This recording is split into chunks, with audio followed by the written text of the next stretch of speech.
Hello and welcome to Just One More Watch, and welcome to yet another top 10 list. I personally have been having great fun coming up with these over the last couple of months. If you love a list, I would love it if you would subscribe to the channel by hitting the big button with the word subscribe on it. Today it's my top 10 picks if you want to buy a solar powered watch from between $100 to just under $500. I think there comes a point in most people's watch collecting journey when they look into a box full of mechanical watches, none of which are ticking and none of which are set to the right time or date, and think to themselves, hey, why don't I make my life a damn sight easier and buy a solar quartz watch that's always at the right time and never needs maintenance or servicing?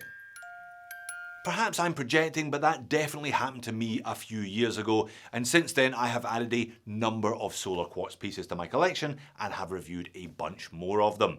Now I'll leave links to all 10 of these watches plus a bonus 11th in the order that I show them in the description of the video. Feel free to use those links as your starting point, but of course find the best possible deal that you can. Let's get on with it. Now, as you'll no doubt see as this list goes on, at this affordable price point, the Japanese brands simply dominate. But I'm going to start today's list with one of the few affordable Swiss-made solar watches on the market, the Tissot T-Touch Expert Solar. GShock currently have these at the frankly ridiculous price of $399 USD. That's over 60% off the RRP. And for that you get a big chunky solar watch, but one that's made of titanium, so it will wear much lighter than the dimensions suggest. You also get an ETA caliber E84.301 with a traditional analog central hour and minute hand, but also a bunch of extra utility from a large 2-line LCD display. Not only do you therefore get a perpetual calendar, a stopwatch, world time, alarm, month, day and date indicators, but the T-Touch also includes a thermometer, a barometer, a compass and an altimeter. I'm going to send GShock a little email to see if I can get one of these things in for review. The looks I appreciate may not be to everyone's taste, but you cannot argue with all of that technology on your wrist in a big and chunky but still wearable tactical case and rubber strap combo from a big Swiss brand for well under 500. Next up at number 2, solar can be sensible, but it doesn't have to be sensible, and proving that is a watch that I have previously personally bought and then sold, but I'm currently eyeing up adding another one to my collection. It's the Seiko ARNIE. Now, it's not actually called the ARNIE by Seiko themselves, but it's a reissue of a Seiko worn by Mr. Schwarzenegger in many of his classic 1980s action movies. And if that isn't a good enough reason to buy one on its own, what about the fact that again they have all the benefits of an analog display and a digital display, so they're packed full of features like alarms, stopwatches, plus they're ISO certified as 200-meter dive watches, and they're not all that expensive. Now, they've had a couple of bites at this re-release. The first crop had the digital display at the top of the dial, the newer ones have that display at the bottom of the dial. It doesn't bother me either way. If it bothers you, then purchase accordingly. A standard basic ARNIE on a rubber strap should cost you about $350 US. There are various models on metal bracelets with metal shrouds if you want to spend a bit more cash. Personally, I've been eyeing up this Tropical Lagoon Special Edition and working out how to justify the purchase thereof. Hey, if you want to see a review of that particular ARNIE, leave me a comment telling me to buy it and I'll buy it. Now, the ARNIE actually wears really well for a big watch because of a short lug to lug, but be warned, you're kind of obliged to work on your guns if you have one of these, or you might end up feeling a little bit inadequate by comparison. Alright, moving on, it's the first of 2 solar Casio watches on today's list. Frankly, it could have been the first of 200 solar Casios on today's list. There are just so many of them. So if you don't fancy this one, find one that speaks to you. My personal favourite, the one that has always spoken to me, this will come as no surprise to most of you who are regulars, it's a solar square GShock. It is the G5600UE. Now, I chose this one because the squares for me are the original and still the best GShocks. Plus, this is the cheapest of the solar squares. You can generally find these for around 85 US dollars. Look, if you can find a different one with more specifications for the same money on a deal or something, then of course buy that one instead, but this one does the job perfectly fine. 200 meters of water resistance, an electroluminescent backlight, 5 alarms, stopwatch, power indicator, world time functionality. Plus it will run for up to 11 months without light when fully charged, and just under 2 years when it puts itself into hibernation mode. These are quite fun. The screen goes blank and then springs back to life when they're exposed to light.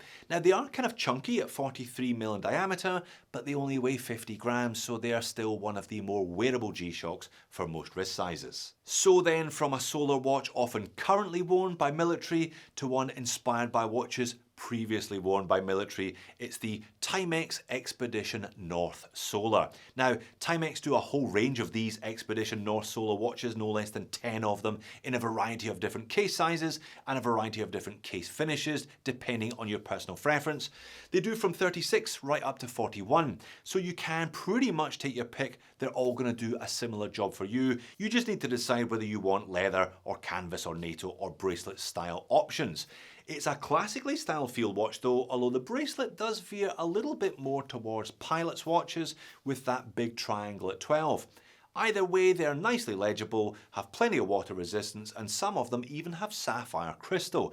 There's lume on the dial and hands of them all, and they will last for 4 months when fully charged by sunlight. Now, prices on these start at around $100 and go up from there. You can also get some with dive time bezels if you want a little bit of extra utility. Now, I could not possibly have made a video on affordable solar watches without mentioning Citizen's EcoDrive technology. Citizen developed their first light-powered watch in the 1970s and then formalized the EcoDrive moniker in the mid-1990s when they added lithium-ion batteries to their watches. So that's nearly 30 years of making literally thousands and thousands of different models. One of their very best affordable EcoDrives, in my opinion anyway, is the ProMaster BN015 series. These are really good for the approximately 200 US dollars being charged for them. Like the ARNIE, they are ISO 200 meter dive watch certified, and like the ARNIE, they wear really nicely because of a short lug to lug, and the case finish on them is surprisingly good as a bonus. The rubber straps though are a little bit stiff to say the least. They will probably therefore outlast the wearer as a consequence. Moving on to the second Seiko on the list today, but the first chronograph on the list today, it's the Seiko Speedtimer. And this one is a 2-for-1 because they have released, or should that be re-released, this model in 2 different sizes. You get to choose from a 41mm version or a 39mm version, depending on your wrist size, depending on your personal preference. Now, mechanical chronographs under 500 US dollars tend to be powered by either the Seagull ST19 or the Seagull ST19. There ain't no other choices. Now, that is a fun movement, but it's kind of the antithesis of a solar quartz chronograph. It's charming, but it's also inaccurate, it's fragile, and it's archaic. Quartz chronographs therefore make a lot of sense at this price point, and if you're gonna go quartz, you really may as well go solar quartz. Not only do Seiko offer 2 different sizes, but they offer a whole bunch of different colours as well with this one, including a new Pogue homage that is so hot right now, so hot in fact that you can't get a discount on it. You should be able to pick up the non-Pogue version around the 500 US dollar mark in either of the 2 sizes or the equivalent in your local currency. Now, I did say this list was dominated by the big Japanese brands, but the one that has been conspicuous by its absence so far is Orient. Orient also do solar watches, though not admittedly as many as either Seiko or Casio, or especially Citizen. They do, however, sell their excellent Mako dive watch as a solar dive chronograph. Now, dive chronographs, as in chronographs with a rotating dive time bezel, are a bit of a rarity, to be honest, especially with solar movements. The Mako solar chronograph has the added bonus of sapphire crystal, something you don't get from the regular 3-handed Mako.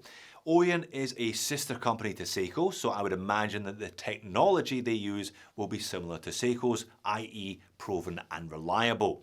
It's available in a bunch of different colours, including an attractive panda version.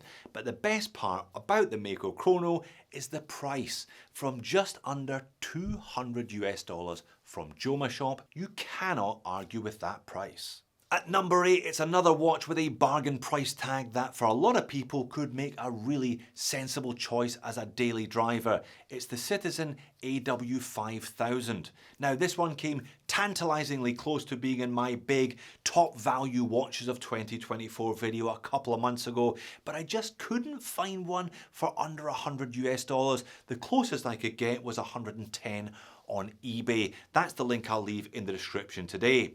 That makes it one of the most affordable eco-drive watches. Again, like the Timex from earlier on, it's a big, simple, easy to read field style watch with great legibility, a date complication and 100 meters of water resistance. These are available in 2 colors, either a blue or my preferred choice, the slightly more retro black with 14ed numerals and markers. A couple of things to note here though. It is a little bit bigger than average at 42.5 mil, so make sure you're okay with that size of watch before you order this watch. And if you can find one from an authorized dealer, i.e. a bricks and mortar store, you will get Citizen's outstanding 5-year warranty with it. So a watch costing a little over $100 US, potentially with a 5-year warranty and a set and forget solar powered movement. No wonder this one is really popular. Talking of popular models, one of the biggest affordable watches of the last 10 years, frankly, has been the Casio GA2100, aka the Casio Oak. Big but slim and light, its octagonal case brought that angular Gerald Genta-esque styling to an entirely new audience. Now, Casio moves very slowly as a brand, so it did take them a number of years to release a solar and Bluetooth version of this watch. The Bluetooth means that it connects to an app on your phone, meaning the two are in constant communication, keeping the watch at exactly the right time. Now, it's another one of these Ani-Digi Solas, so you get a traditional central hour and minute hand for easy at-a-glance time telling in the traditional manner, but you also get a bunch of extra features by using the 4 pushers and the 2-line LCD digital display. Now, I had one of these in yellow, and I will say that the coloured resin isn't as nice on wrist as the black resin. It's a little bit creaky, if you see what I mean. So maybe sensible black is doubly sensible in this case, or should that be triply sensible because it has a positive LCD display rather than a negative LCD display. Now, Casio being Casio, they have released a million different colour versions of this watch over the last couple of years. As such, prices on them have settled now. You should be paying just over $100. Personally, I wouldn't be paying more than $150 for one of these Bluetooth Casios unless I was really desperate for that particular colour version. Last but not least, at number 10, it's a watch that I personally avoided for the longest time because I thought it wouldn't fit me. Then I bought one, and you know what? It fitted me just fine. It's the Seiko Sumo, but no ordinary Sumo. This is the new Solar GMT Sumo. So you get a 4th hand and the ability to track a second time zone with that 4th hand. Again, this one is a little bit unusual because it's a dive GMT, meaning the bezel rotates in only one direction and is graded in minutes for diving. A lot of modern GMTs sacrifice that utility for a bi-directional bezel graded to track the second time zone, so they're more towards travel rather than diving. Having said that, it fitted me though. These Sumos are big and chunky watches with a longer lug-to-lug dimension than many other Seiko Prospex divers, but they still have 20 mil between the lugs, which helps keep them in proportion. Now, these are readily available in Australia for under 700 Aussie dollars. There are limited numbers of them on eBay for under 500 US dollars, so they just scrape onto today's list. Perhaps if you're watching this video in 12 or 18 months time, those prices will have dropped a little bit further. Now, that was quite the top 10 list, wasn't it? We've had solar divers, solar GMT divers, solar chronographs, solar dive chronographs, solar Ani-Digi, solar field watches, and solar beta watches. But what if you just want a nice simple 3-hander on a bracelet that you can wear as a daily? Well, Citizen and Seiko both offer plenty of that style of watch, but I personally think that you'd be better served by looking at Casio Oceanus range, specifically their 2 entry-level models, those being the S100 and the T200. Somewhat ironically, the S100 is made of titanium and the T200 is made of stainless steel. They got the nomenclature muddled there, and no mistake. The 100 is smaller, lighter and neater on wrist. The 200 is bigger, chunkier and heavier on wrist. Both feature solar though, of course, as well as what Casio label radio wave technology. That means they connect to the atomic clock if it's available to them once a day, ensuring perfectly accurate timekeeping. Now, I have been banging on about how good these watches are for years now, and I will continue to do so until you've all bought one. You shouldn't need to pay more than $400 for either of the two watches though. eBay is the place to go, or perhaps check out some of the JDM direct retailers like Sakura Watches, for example. So there you have it, 10 excellent choices, 10 diverse choices if you're looking for a solar watch and have a budget of $500 or less, sometimes a lot less. And as I hope you saw, there are so many different styles of watches available with solar movements that you're bound to find one that suits you and your individual requirements. So do yourself a favor, pick yourself up a solar watch so the next time you look in your watch box, at least one of them will be set to the right time. Well done for making it all the way to the end of the video. I have reviewed a lot of the watches that I showed there over the years. Why not check out my reviews of the Seiko ARNIE or the Casio Oceanus T200. Thanks for watching. I'll see you again in the next one.